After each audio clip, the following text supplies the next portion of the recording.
ഇന്ന് നമുക്ക് വെളിപ്പാട് പുസ്തകം 12-ാം അധ്യായത്തിൻ്റെ 7 മുതലുള്ള വാക്യങ്ങളെക്കുറിച്ച് ചിന്തിക്കാം. ഇന്നലെ നമ്മൾ പറഞ്ഞു നിർത്തിയത് 6-ാമത്തെ വാക്യത്തെക്കുറിച്ചാണ് പറഞ്ഞു നിർത്തിയത്. സ്ത്രീ മരുഭൂമിയിലേക്ക് ഓടിപ്പോയി. അവിടെ അവളെ 1260 ദിവസം പോറ്റേണ്ടതിന് ദൈവം ഒരുക്കിയൊരു സ്ഥലം അവൾക്കുണ്ടായിരുന്നു. മരുഭൂമി ഒരു ചെറിയ സുരക്ഷിത സ്ഥാനമായിട്ടാണ് സഭയ്ക്ക് അനുഭവപ്പെടുന്നത്. സ്ത്രീ ആരാണെന്ന് നമ്മൾ ഇന്നലെ ചിന്തിച്ചതാണ്. ക്രൈസ്തവ സഭ അതൊരു സമൂഹമാണ്. അതിലൊരു വിഭാഗം ദൈവത്തോട് അവിശ്വസ്തരായി തീർന്നവർ, ഒരു വിഭാഗം സത്യസഭയുമായിട്ട് നിലകൊണ്ടു. ആ അവിശ്വസ്ത സഭയിൽ നിന്ന് ജനിച്ച കുട്ടിയെക്കുറിച്ചാണ് നമ്മൾ ഇന്നലെ ചിന്തിച്ചത്. ആ സത്യസഭയെ കർത്താവ് മരുഭൂമിയിൽ സംരക്ഷിക്കുന്നതായിട്ട്. ഇനി 7-ാമത്തെ വാക്യം മുതൽ, അനന്തരം സ്വർഗത്തിൽ യുദ്ധമുണ്ടായി. മീഖായേലും അവൻ്റെ ദൂതന്മാരും മഹാസർപ്പത്തോട് പടവെട്ടി. തൻ്റെ ദൂതന്മാരുമായി മഹാസർപ്പവും പടവെട്ടി, ജയിച്ചില്ലതാൻ. സ്വർഗത്തിൽ അവരുടെ സ്ഥലം പിന്നെ കണ്ടതുമില്ല. ഭൂതലത്തെ മുഴുവൻ തെറ്റിച്ചു കളയുന്ന പിശാചും സാത്താനും എന്ന മഹാസർപ്പമായ പഴയ പാമ്പിനെ ഭൂമിയിലേക്ക് തള്ളിക്കളഞ്ഞു.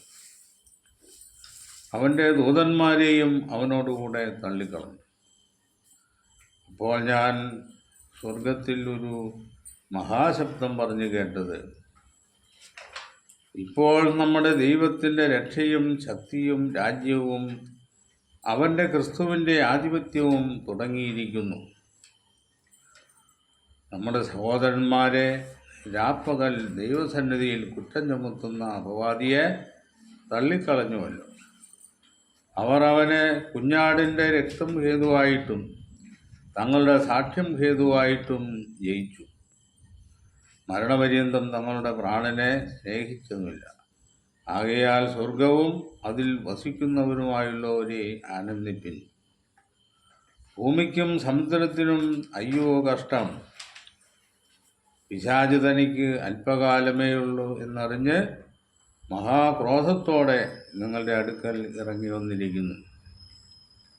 ഇവിടെ സ്വർഗം എന്ന് പറയുന്നത് ആത്മീയ മണ്ഡലമാണ്. അവിടെ ഒരു യുദ്ധമുണ്ടാകും. ആ യുദ്ധത്തിൽ മീഖായേൽ എന്ന് പറഞ്ഞാൽ യേശുക്രിസ്തുവും അവൻ്റെ ദൂതന്മാരും എന്ന് പറഞ്ഞാൽ സഭയാണ്, മഹാസർപ്പത്തോട് പടവെട്ടു. മഹാസർപ്പം റോമൻ സാമ്രാജ്യമാണ്. അതിൻ്റെ ആത്മീയ ഭാഗവും രാഷ്ട്രീയ ഭാഗവും ഉൾപ്പെടുന്നതാണ്. ഇന്നലെ നമ്മൾ അതിനെക്കുറിച്ച് പറഞ്ഞതാണ്. അപ്പോൾ മീഖായേലും അവൻ്റെ ദൂതന്മാരും മഹാസർപ്പത്തോട് പടവെട്ടി, തൻ്റെ ദൂതന്മാരുമായി മഹാസർപ്പവും പടവെട്ടി ജയിച്ചില്ലതാൻ. റോമൻ സാമ്രാജ്യത്തിൻ്റെ ആ കുടില തന്ത്രങ്ങൾ താൽക്കാലികമായൊരു പരാജയം നേരിട്ടു. അത് ക്രൈസ്തവ സഭയ്ക്ക് അനുകൂലമായി തീർന്നു. സ്വർഗത്തിൽ പിന്നെ അവരുടെ സ്ഥലം കണ്ടതുമില്ല. ഭൂതലത്തെ മുഴുവൻ തെറ്റിച്ചു കളയുന്ന പിശാചും സാത്താനും എന്ന മഹാസർപ്പമായ പഴയ പാമ്പിനെ ഭൂമിയിലേക്ക് തള്ളിക്കളഞ്ഞു. ഇത് സാത്താൻ്റെ സമ്പൂർണമായ അധികാരഭ്രഷ്ടിനെയാണ് ഇവിടെ പറയുന്നത്. സാത്താന് ദൈവം ഈ ഭൂമിമേൽ കുറേ നാളത്തേക്ക്, കുറേ കാലത്തേക്ക് ഭൂമിയെ ഭരിക്കാനുള്ള അവകാശം കൊടുത്തിട്ടുണ്ട്. ലൂക്കോസിൻ്റെ സുവിശേഷം 4-ാം അധ്യായത്തിൽ അതിനെക്കുറിച്ച് പറയുന്നുണ്ട്. കർത്താവിനെ പിശാച് പരീക്ഷിക്കുന്ന സന്ദർഭത്തിൽ പിശാചിന് ഈ ലോകത്തിൻ്റെ അധികാരം കിട്ടിയിട്ടുണ്ടെന്ന് പിശാച് പറയുന്ന ഒരു ഭാഗം അതിൽ ഉണ്ട്. ലൂക്കോസ് 4-ന്റെ 5, 6, 7 3 വാക്യങ്ങൾ. പിന്നെ പിശാച് അവനെ മേലോട്ട് കൂട്ടിക്കൊണ്ടുപോയി ലോകത്തിലെ സകല രാജ്യങ്ങളെയും ക്ഷണനേരത്തിൽ അവന് കാണിച്ചു. ഈ അധികാരമൊക്കെയും അതിൻ്റെ മഹത്വവും നിനക്ക് തരാം. അത് എങ്കിൽ ഏൽപ്പിച്ചിരിക്കുന്നു. എനിക്ക് മനസ്സുള്ളവന് ഞാൻ കൊടുക്കുന്നു. നീ എന്നെ നമസ്കരിച്ചാൽ അതെല്ലാം നിന്റേതാകും എന്ന് അവനോട് പറഞ്ഞു. ഇതെല്ലാം എങ്കിൽ പരമേൽപ്പിച്ചിരിക്കുന്നു, അല്ലേ? ഇതെങ്കിൽ പരമേൽപ്പിച്ചിരിക്കുന്നു. ആദാമിൻ്റെ വീഴ്ച മുതൽ ഈ ഭൂമിയുടെ ആധിപത്യം കുറേ കാലത്തേക്ക് ദൈവം പിശാചിനെ പരമേൽപ്പിച്ചിരിക്കുന്നു എന്നാണ് ഇവിടെ പറയുന്നത്. നമ്മുടെ അഭിപ്രായമല്ല. നമ്മുടെ കർത്താവ് ഒരിക്കൽ ശിഷ്യന്മാരുമായിട്ട് നടന്നു പോകുമ്പോൾ 2 ഭൂതഗ്രസ്തർ അവന് നേരെ വന്നു. ദാവീദ് പുത്ര യേശുവെ മഹോന്നത എന്നൊക്കെ സംബോധന ചെയ്തു. നീ ദൈവപുത്രനാണ്, നീ സമയത്തിനു മുമ്പേ ദണ്ഡിപ്പിക്കുവാൻ വന്നിരിക്കുന്നുവോ എന്ന് ചോദിച്ചു. അപ്പം പിശാചിന് ഒരു സമയം ദൈവം കൊടുത്തിട്ടുണ്ടെന്ന് ഈ ചെറിയ പിശാചുക്കൾക്കും അറിയാം. അതിൻ്റെ സമയമായിട്ടില്ലെന്നും അവർക്കറിയാം. അതുകൊണ്ട് സമയത്തിനു മുമ്പേ ഞങ്ങളെ ദണ്ഡിപ്പിക്കരുത് എന്ന് പറഞ്ഞു. ആ പിശാചിനെയാണ് ഇവിടെ തള്ളിക്കളഞ്ഞു എന്ന് നമ്മൾ 12-ാം അധ്യായത്തിൻ്റെ 9-ാം വാക്യത്തിൽ വായിക്കും. ഭൂതലത്തെ മുഴുവൻ തെറ്റിച്ചു കളയുന്ന പിശാച് ഉണ്ടോ? ഈ ഭൂതലം മുഴുവൻ എങ്കൽ ഫലമേൽപ്പിച്ചിരിക്കുന്നതാണ്. ആദാമിനെയും ഹവ്വായെയും തെറ്റ് ചെയ്യുവാനും അവരുടെ സന്തതി പരമ്പരകളെ തിന്മയുടെ പ്രവർത്തനങ്ങൾക്കായി വിനിയോഗിക്കുവാനും പിശാചിന് അധികാരമുണ്ടായി. അങ്ങനെ ആ പിശാചിൻ്റെ പൈശാചിക പ്രവൃത്തി കൊണ്ട് ഭൂതലം മുഴുവൻ നിറഞ്ഞിരിക്കുക. ഇന്ന് നമ്മളതിൻ്റെ പ്രത്യക്ഷമായ നിവൃത്തികൾ വളരെ വിപുലമായിട്ട് കണ്ടുകൊണ്ടിരിക്കുക. പൈശാചിക പ്രവർത്തനങ്ങളാണ് ഇവിടെ നടന്നുകൊണ്ടിരിക്കുന്നത്. ഇതിനെല്ലാം പൂർണ്ണമായി അറുതി വരും എന്നാണ്. ക്രിസ്തുവിൻ്റെയും സഭയുടെയും ഭരണം ആരംഭിക്കുമ്പോൾ ഈ ദുഷ്കർമ്മങ്ങളെല്ലാം അതിനെല്ലാം അറുതി വരും. അപ്പോൾ ക്രിസ്തുവിൻ്റെ ആധിപത്യം തുടക്കമാകും. അങ്ങനെ പിശാചിനെ തള്ളിക്കളഞ്ഞപ്പോൾ ഇപ്പോൾ നമ്മുടെ ദൈവത്തിൻ്റെ രക്ഷയും ശക്തിയും രാജ്യവും വളരെ അടുക്കും ചിട്ടയായിട്ടാണ് ഇവിടെ പറയുന്നത്. രക്ഷ, ശക്തി, രാജ്യം, 3 കാര്യം. രക്ഷ എന്ന് പറയുന്നത് എന്താ? ക്രിസ്തുവിൻ്റെയും സഭയുടെയും ഭരണം ആരംഭിക്കുമ്പോൾ സകല മനുഷ്യരെയും പുനരുത്ഥാനം വഴി ഭൂമിയിലേക്ക് കൊണ്ടുവരും. കല്ലറകളിലുള്ളവർ എല്ലാവരും അവൻ്റെ ശബ്ദം കേട്ട് പുനരുത്ഥാനം ചെയ്യും. അതാണ് രക്ഷ. ശക്തി എന്നുള്ളത് ദൈവത്തിൻ്റെ ശക്തിയുടെ വലിയ ഒരു പ്രകടനമാണ് പുനരുത്ഥാനം. പ്രപഞ്ചം സൃഷ്ടിച്ചതിലും ഉപരിയായി, ദൈവദൂതന്മാരെ സൃഷ്ടിച്ചതിലും ഉപരിയായി, ഇത് ജനിച്ച് മരിച്ച് മൺമറഞ്ഞു പോയ ജനകോടികളെ ആ ഓരോരുത്തരുടെയും അതേ ആസ്തിക്യത്തിൽ ഈ ഭൂമിയിലേക്ക് തിരികെ കൊണ്ടുവരിക എന്നുള്ളത് പിതാവായ ദൈവത്തിൻ്റെ ശക്തിയും ജ്ഞാനവുമാണ്. അങ്ങനെ രക്ഷയും ശക്തിയും ഒത്തുചേർന്ന് അവൻ്റെ രാജ്യം ആരംഭിക്കും എന്നാണ്. അപ്പോൾ ഇങ്ങനെ രാജ്യം ആരംഭിക്കുമ്പോൾ ആ രാജ്യത്തിൻ്റെ നിയമങ്ങൾക്ക് സകല ജാതികളും വിധേയരായിത്തീരണം എന്നുള്ളതാണ്. അത് ക്രിസ്തുവിൻ്റെ ഭരണം വളരെ ബലമുള്ളതും മനുഷ്യർക്ക് സന്തോഷവും ആശ്വാസവും നിത്യജീവനും ലഭിക്കപ്പെടുന്നതാണ്. അവൻ്റെ ക്രിസ്തുവിൻ്റെ ആധിപത്യവും തുടങ്ങിയിരിക്കുന്നു. ഇവിടെ അവൻ്റെ എന്ന് പറഞ്ഞിരിക്കുന്നത് പിതാവായ ദൈവത്തിൻ്റെ ക്രിസ്തുവിൻ്റെ ആധിപത്യമാണ്. പിതാവായ ദൈവവും യേശുക്രിസ്തുവും ഒരാളാണെന്ന് വാദിക്കുന്ന ആളുകൾ, തൃത്വങ്ങളെ ആരാധിക്കുന്നവർ, അവർക്കിതൊന്നും മനസ്സിലാകിയല്ല. പിതാവ് തന്നെയാണ് ദൈവമെന്നും ദൈവം തന്നെയാണ് യേശുക്രിസ്തു എന്നും പറയുന്ന കപട വിശ്വാസികൾക്കൊന്നും ഇതൊന്നും മനസ്സിലാക്കാൻ പറ്റില്ല. നേരായി വേദപുസ്തകം പഠിക്കുന്നവർക്ക് ഇതൊക്കെ വിശ്വസിക്കാൻ പറ്റും. അവൻ്റെ ക്രിസ്തുവിൻ്റെ ആധിപത്യം, അത് യേശുക്രിസ്തുവിൻ്റെ ഭരണത്തെക്കുറിച്ചാണ്.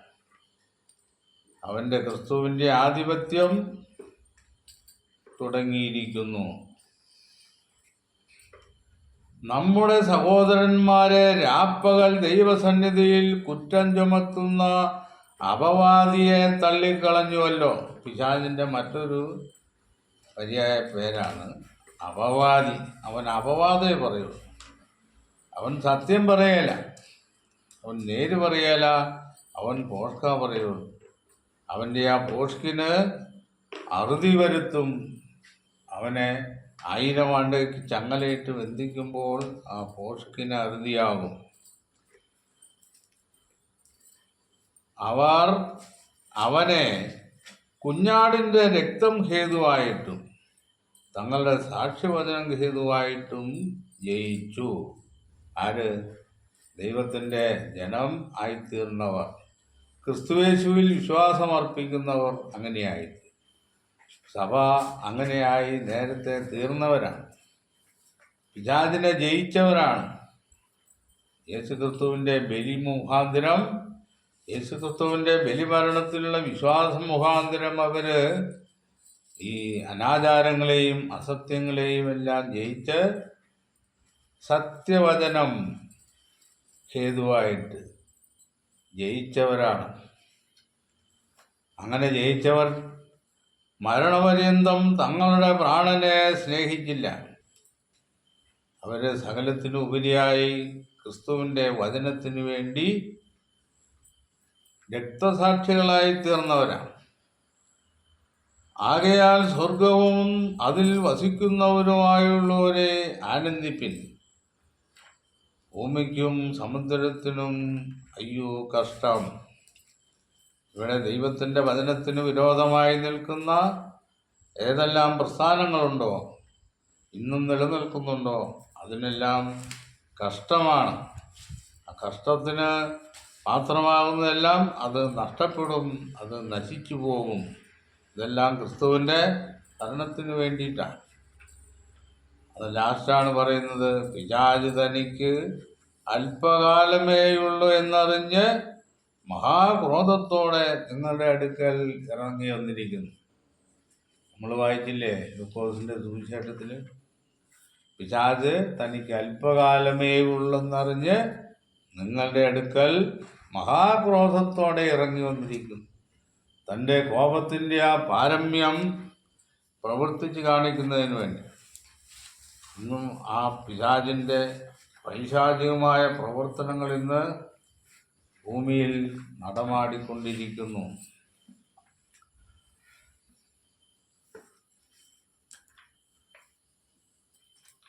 തന്നെ ഭൂമിയിലേക്ക് തള്ളിക്കളഞ്ഞു എന്ന മഹാസർപ്പം കണ്ടിട്ട് ആൺകുട്ടിയെ പ്രസവിച്ച സ്ത്രീയെ ഉപദ്രവിച്ചു തുടങ്ങി. ആൺകുട്ടിക്ക് കുഴപ്പമൊന്നുമില്ല, ആൺകുട്ടിയെ ഉപദ്രവിക്കുന്നില്ല. തന്നെ ഭൂമിയിലേക്ക് തള്ളിക്കളഞ്ഞു എന്ന മഹാസർപ്പം കണ്ടിട്ട് അതായത് മഹാസർപ്പമാകുന്ന റോമൻ സാമ്രാജ്യത്തിൻ്റെ അതിൻ്റെ ശക്തി അത് ജനങ്ങളത് അതിന് വിധേയരായി തീർന്നില്ല. ജനങ്ങൾ അതിന് നേരെ ശബ്ദമുയർത്തി അതിനെ ജയിക്കുന്നവരായി. അങ്ങനെ വന്നപ്പോൾ എന്തു ചെയ്തു? ആൺകുട്ടിയെ പ്രസവിച്ച സ്ത്രീയെ ഉപദ്രവിച്ചു തുടങ്ങി. ഇത് സത്യസഭയാണ്, മരുഭൂമിയിലേക്ക് ഓടിപ്പോയ സഭയെക്കുറിച്ചാണ്. ആ സഭയെ ഉപദ്രവിക്കാൻ തുടങ്ങി. അത് ക്രൈസ്തവ മത പീഡയാണ്. ക്രിസ്ത്യാനികളെ പീഡിപ്പിച്ചു കൊല്ലുന്ന ഒരു പ്രവൃത്തി ഈ റോമൻ സാമ്രാജ്യത്തിൻ്റെ ആത്മീയവും ഭൗമികമായ മേഖലയിൽ നിന്നുണ്ടായി. അപ്പോൾ സ്ത്രീക്ക് മരുഭൂമിയിൽ തൻ്റെ സ്ഥലത്തേക്ക് പറന്നു പോകേണ്ടതിന് വലിയ കഴുകിൻ്റെ ചിറക് ലഭിച്ചു. ദൈവത്തിൻ്റെ വചനമാണ്. 2 ഭാഗങ്ങളുണ്ട് ദൈവത്തിൻ്റെ വചനത്തിൽ, പഴയതും പുതിയതുമായ നിയമം. ഈ പഴയതും പുതിയതുമായ നിയമങ്ങൾ തന്നെയാണ് ഈ സൂര്യനെ അണിഞ്ഞ സ്ത്രീക്കുള്ളത്. പക്ഷെ അതിൻ്റെ അക്ഷരം മാത്രമേ ഉള്ളൂ. ആ സ്ത്രീക്ക് അതിൻ്റെ ആത്മാവില്ല. ഇവിടെ ഓടിപ്പോകുന്ന സ്ത്രീ അങ്ങനെയല്ല. ഈ പഴയതും പുതിയതുമായ നിയമത്തിൻ്റെ ആത്മാവ് ഉൾക്കൊണ്ടിട്ടുള്ളവരാണ് ഈ ഓടിപ്പോകുന്ന സ്ത്രീ. അവളെ സർപ്പത്തോട് അകലെ ഒരു കാലവും ഇരുകാലവും അരക്കാലവും പോറ്റി രക്ഷിച്ചു. ഈ കാലം, ഈ 3.5 വർഷം എന്ന് പറയുന്നത് അക്ഷരാർത്ഥമല്ല, അത് ലക്ഷ്യാർത്ഥമാണ്. അത് ദൈർഘ്യമേറിയ ഒരു കാലഘട്ടമാണ്. അതെങ്ങനെയാണ് നമുക്ക് മനസ്സിലാക്കാം? 3.5 വർഷം കൊണ്ട് സഭയുടെ വിളി അവസാനിച്ചില്ല എന്നുള്ളതാണ്. ക്രിസ്തുവിൻ്റെ സഭയിലേക്കുള്ള വിളി കർത്താവിൻ്റെ 2ാം വരവ് വരെ തുടരും. അപ്പം അതുകൊണ്ടാണ് അത് 3.5 വർഷം അക്ഷരാർത്ഥമല്ല, അത് മറ്റേ 3.5 വർഷത്തിൻ്റെ സാദൃശ്യാർത്ഥത്തിലുള്ള ഒരു ബഹുകാലമാണ്. അത് സഹസ്രാബ്ദം വരെ നീണ്ടുപോകും. അവരെ പോറ്റി രക്ഷിച്ചു. സർപ്പം സ്ത്രീയെ ഒഴുക്കിക്കളയേണ്ടതിന് അവരുടെ പിന്നാലെ തൻ്റെ വായിൽ നിന്ന് നദി പോലെ വെള്ളം ചാടിച്ചു. സ്ത്രീയെ നശിപ്പിച്ച് കളയുക എന്നുള്ള ലക്ഷ്യത്തോടു കൂടി റോമൻ സാമ്രാജ്യം ക്രിസ്തുവിൻ്റെ സഭയെ വിശേഷം നശിപ്പിച്ച് കളയേണ്ടതിന് വായിൽ നിന്ന് നദി പോലെ വെള്ളം ചാടി. നദിയെ ഭൂമി വായു തുറന്ന് വിഴുങ്ങിക്കളഞ്ഞു. അവിടെ നിലവിൽ നിന്ന അനുകൂലമുള്ള ജനങ്ങൾ ഈ പീഡനങ്ങളെ ലഘൂകരിക്കാൻ വേണ്ടുന്ന ഒത്താശകൾ സഭയ്ക്ക് വേണ്ടി ചെയ്തു. മഹാസർപ്പം സ്ത്രീയോട്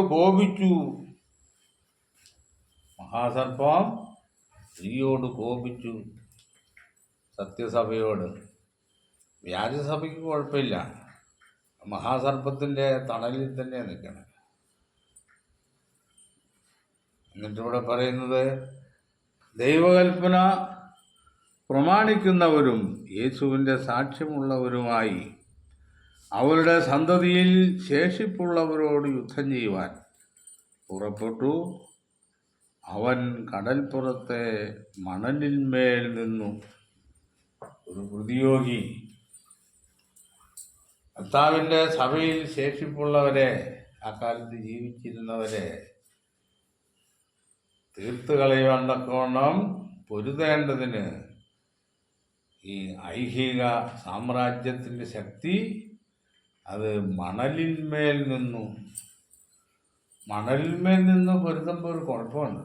എന്നാ കുഴപ്പം? കാലിറങ്ങിയല്ല അല്ലേ? ശരിക്കും ഒന്ന് പൊരുതാൻ പറ്റുമോ? അങ്ങനെയാണ് കർത്താവിൻ്റെ ശത്രുക്കൾ. അവരുടെ അടിസ്ഥാനവും അവരുടെ ആ പ്രവൃത്തികളൊന്നും ബലമുള്ളതാകുകയില്ല. അത് മണലിന്മേൽ നിന്നു. ഇതിൻ്റെ ബാക്കി ഭാഗം 13-ാം അധ്യായം മുതലുള്ള ഭാഗം അടുത്ത ദിവസം നമുക്ക് കുറെ ചിന്തിക്കാമെന്ന് വിചാരിക്കുന്നു. കർത്താവിൻ്റെ രണ്ടാം വരവിൻ്റെ കാലം, സഹസ്രാബ്ദത്തിൻ്റെ തുടക്കം എന്നുള്ള ആ വിഷയങ്ങളൊക്കെ നമ്മൾ പഠിക്കുമ്പോൾ ദൈവിക നിർണയങ്ങളുടെ അനുക്രമമായ ആ പൂർത്തീകരണം അത് നമുക്ക് വളരെ വിശ്വാസയോഗ്യമായി തീരുന്ന വിധത്തിൽ അത് പര്യവസാനിക്കുന്നത് കാണുവാൻ കഴിയും. അതിൽ നമുക്ക് വേണ്ടത് എന്താണെന്ന് വെച്ചാൽ, ഒന്നാമത് വേണ്ടത് ദൈവത്തിൻ്റെ വചനങ്ങൾ യഥാർത്ഥമായി മനസ്സിലാക്കുവാൻ ആഗ്രഹമുള്ളവർ ഒന്നാമത് ചെയ്യേണ്ടത് മനസ്സിലുള്ള മുൻവിധികൾ ഉപേക്ഷിച്ച് കളഞ്ഞിട്ട് മുൻവിധികളില്ലാതെ വേദപുസ്തകം പഠിക്കുക എന്നുള്ളതാണ്. അതിൽ പ്രധാനമായി നമ്മൾ മനസ്സിലാക്കേണ്ട കാര്യം, പിതാവായ ദൈവം ആരാണ് എന്ന് മനസ്സിലാക്കണം. രണ്ടാമത് യേശുക്രിസ്തു ആരാണ് എന്ന് മനസ്സിലാക്കണം. ഈ രണ്ട് പേരെക്കുറിച്ചും പരിജ്ഞാനവും ഉപരിജ്ഞാനവും ആവശ്യമാണ്. അത് പ്രാപിച്ചെങ്കിൽ മാത്രമേ ബാക്കി ഈ 66 പുസ്തകങ്ങളിൽ പറയുന്ന കാര്യങ്ങളുടെ അടുക്കും ചിട്ടയും ഗൗരവവും അർത്ഥവും മനസ്സിലാക്കാൻ പറ്റുള്ളൂ. അല്ലാതെ ഉള്ളവർക്ക് ആർക്കും എത്ര കിണഞ്ഞ് പരിശ്രമിച്ചാലും തുള്ളിച്ചാടി തകിടം മറിഞ്ഞ് പ്രസംഗിച്ചാലും ഇതിൻ്റെ അന്തസത്ത മനസ്സിലാക്കാൻ പറ്റിയല്ല. പല യൂട്യൂബുകളിലും ഒക്കെ കേൾക്കുന്ന പ്രസംഗം എത്രയോ വികലമാണ് എന്ന് നമുക്ക് മനസ്സിലാക്കാൻ പറ്റും. വേദപുസ്തകം പഠിക്കുന്നവരുടെ അടുത്ത് ഈ വികലമായ ഉപദേശങ്ങളൊന്നും ചെലവാകിയില്ല. അത് യുക്തിയുക്തമായിട്ടും യാഥാർത്ഥ്യങ്ങൾക്കും ബുദ്ധിക്കും ചേരുന്ന വിധത്തിൽ ഉള്ള വ്യാഖ്യാനങ്ങളുണ്ടെങ്കിലേ ആളുകൾക്ക് അതുകൊണ്ട് പ്രയോജനമുള്ളൂ. അല്ലെങ്കിൽ ഈ ദുരുപദേശങ്ങൾ പ്രചരിപ്പിക്കുന്നവർക്ക് ഒരു ജീവിതമാർഗമായി തീരാമെന്നല്ലാതെ ഈ അവ്യക്തമായ ആശയങ്ങളും വ്യക്തമല്ലാത്ത സത്യങ്ങളും മനുഷ്യർക്ക് ദൈവത്തിങ്കിൽ നിന്ന് പ്രതിഫലം ലഭിക്കാൻ ഇടയാകുന്നതല്ല. അതുകൊണ്ട് ഈ ഉപദേഷ്ടാക്കന്മാരെല്ലാവരും ഒന്നുകൂടെ ആലോചിച്ച് പഠിച്ച് വേണം വേദപുസ്തകം വ്യാഖ്യാനിക്കാൻ. പല ആളുകളുടെയും വ്യാഖ്യാനങ്ങൾക്കും പ്രസംഗങ്ങൾക്കും തക്കതായ മറുപടി പറയാൻ ഒരുപാടുണ്ട്. അത് സമയവും സൗകര്യങ്ങളും ഇല്ലാത്തത് കൊണ്ടാണ്. ഇങ്ങനെ പറയുന്ന ഓരോ വിഷയത്തിലും ഓരോ മർമ്മങ്ങൾ പറയാമെന്ന് ഈ കൂടെ ഞാൻ വിചാരിക്കുക. ഇത്തരം പറഞ്ഞുകൊണ്ട് ഇന്നത്തെ ഈ വിഷയം അവസാനിപ്പിക്കും.